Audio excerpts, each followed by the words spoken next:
book has been called a map through the shadowy world of broken marriage. Broken heart on hold, surviving separation. The survivors are here with me, Linda and Marv Rooks. Linda, the author, Marv, very much the subject. And you're here from Maitland, Florida. Sorry about the cold, but you're going to warm things up for us wonderfully here.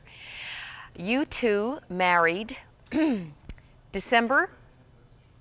Marv, I'm going to give you the challenge. 19th, I remember. Okay, 1967. And we have a precious moment in a photo here. I just want to look at these kids. This is in California. You were a naval officer. Yeah, and that person had hair. A different kind of handsome.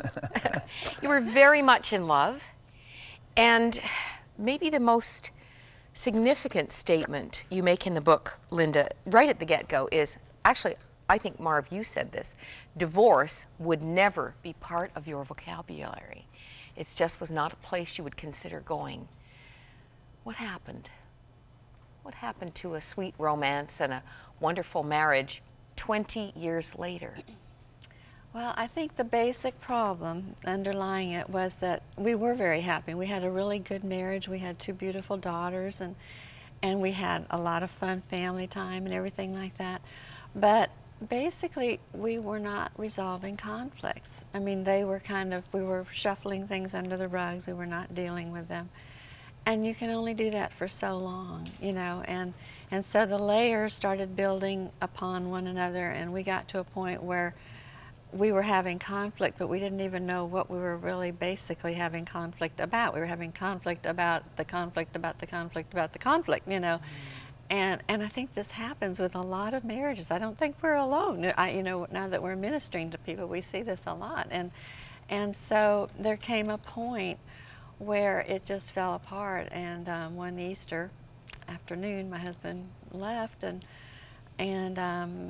I didn't really, I didn't think he'd really left. I thought he was coming back because, you know, we did have these kind of arguments sometimes where we would argue and he'd leave and then he'd come back and everything would be fine. And that's kind of the pattern, you know. We would have an argument, he'd leave, he'd come back, and then we acted like nothing had happened, you know. How long were those departures, Marv?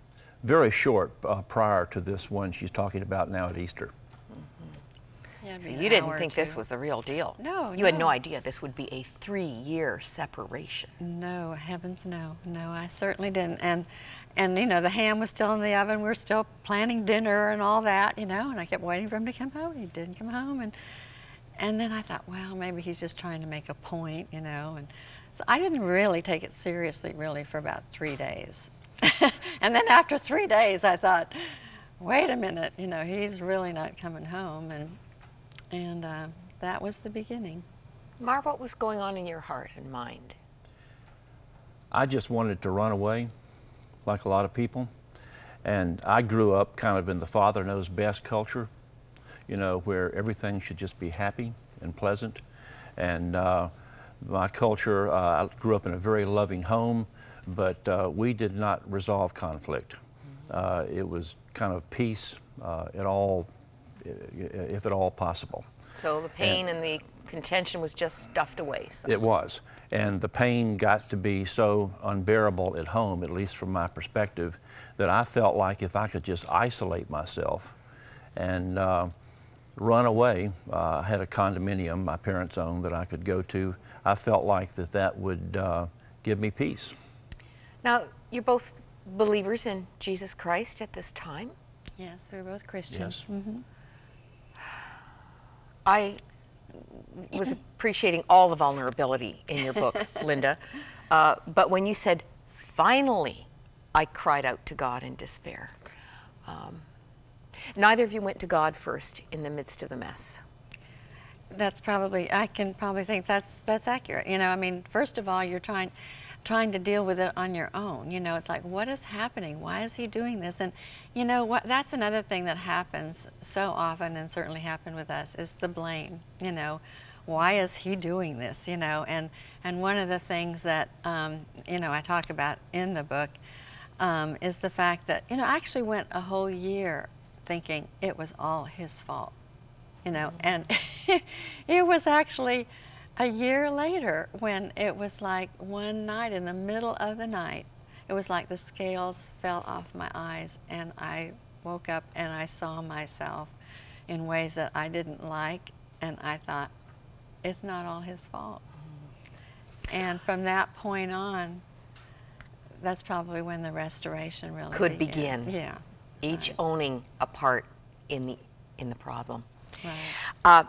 I had to go and get an artichoke. I confess I have never prepared an artichoke, but I will never forget the first time I was served artichoke with a balsamic dressing, cold artichoke, as an appetizer. And thankfully, the restaurateur probably anticipated that I didn't have a clue and watched me trying to chew the leaves of what is really very tough and hairy and thorny, and you wonder, whose idea was this, that this would be a delicacy? You compare marriage in midlife to eating an artichoke, Linda. Right. Flesh this out for us. The challenge is finding the good flesh, by the way, on an artichoke. And shall I just tell you, you take the leaf off and you pull it through your teeth.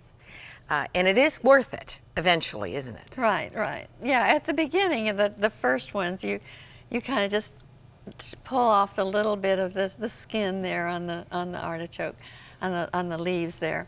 And then as you go deeper into the artichoke, they get thinner and they're not very good. And then you get to where, you know, those are all gone, and you get to this really awful part. It's hairy and sticky and gooey and everything. And so you're ready to throw the artichoke away at that point. But if you scrape it all away, that's when you come to the heart of the artichoke. And the heart of the artichoke is the best part of the artichoke. That's what you buy in the cans. You know, when you buy a can of artichoke hearts, exactly. it's the marinated ones. Yeah, it's the heart.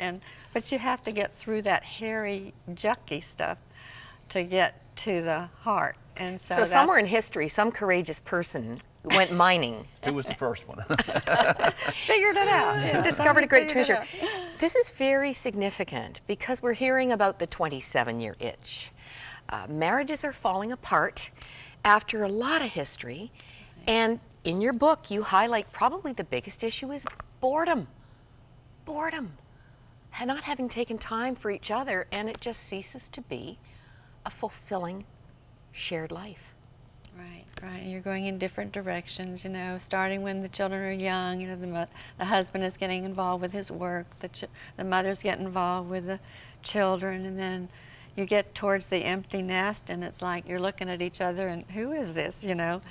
So, yeah, it's very common. And my husband, Marv, and I both do marriage ministry along with the book. The book kind of resulted in a lot of marriage ministry, and because of that, we deal with a lot of couples, and that is so very common. Marriage 911 you hold in your yeah, church, right. 14-week course. You have been seeing transformed marriages. But let's get back to your mess. Marv, where did this start to turn around for you? Were you holding out any hope that this marriage could be restored?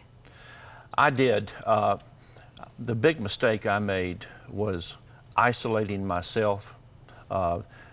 You said we were both Christians. I mean, we were not only both Christians. I was an elder in my church.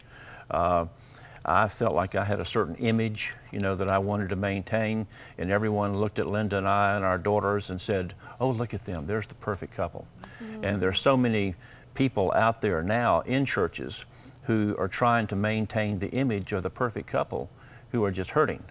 And I realized that I had isolated myself and I'd cut myself off from the people in my Christian community who held me accountable. And when I realized what was happening to me, my pastor showed up and said, let's go, you know, I'm going to pull you out of this. Had a couple of friends that at various stages of our separation that just urged me to get back into a level of accountability with them. And that is what started it. So up until this point, nobody knew what was going on in your real life. Not really. I was pretty much by myself. And we would run into people, and people found out after we had been separated for 3 years. and they did not even know we had any problems. That is a tragedy. It is.